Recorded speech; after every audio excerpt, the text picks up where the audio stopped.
One of the most popular people that brought euthanasia to the forefront to where Americans were talking about it was Karen Ann Quinlan.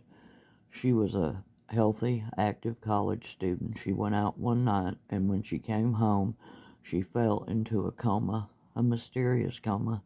They didn't know what was wrong with her, but she remained. Her parents wanted to withhold all of the life-saving heroic efforts that they were doing on her, the breathing tube, the feeding tube. The court decided finally that they could pull her breathing tube, but when they did, she surprised everybody and stayed alive in a vegetative state for another 10 years. Now, this was despite her parents wanting her to be euthanized. They would beg on TV. Her father would cry. I remember watching him trying to get euthanasia for her, and they wouldn't allow it. So she finally died, though, of natural causes 10 years later. But this is the reason we need laws like this. We don't want people languishing like she did.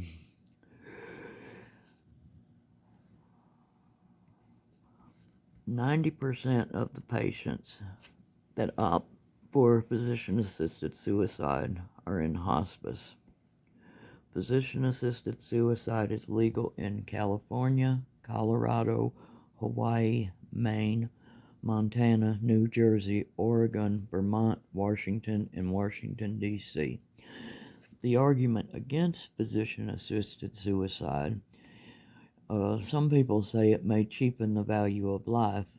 It holds the slippery slope towards mercy killing without consent of individuals with mental illness, physical handicap, elderly, dementia, homeless, and anyone else that society deems useless."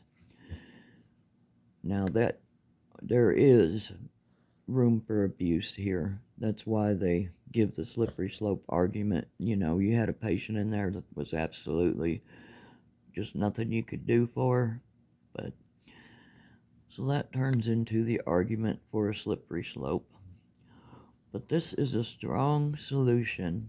If we put the right to life or right to death on the Michigan ballot, that would be a strong solution. That would put euthanasia equally for all patients, regardless of where you live. Because right now, a lot of patients will be sick, and they'll actually have to move to another state so that they can take advantage of their euthanasia laws, and that's a hardship on people that are ill. They shouldn't have to move states to get the doctor's care that they need. And that's what happens currently. People need to move to Oregon or somewhere else that allows the euthanasia so they can take advantage of it. And that's a hardship on people.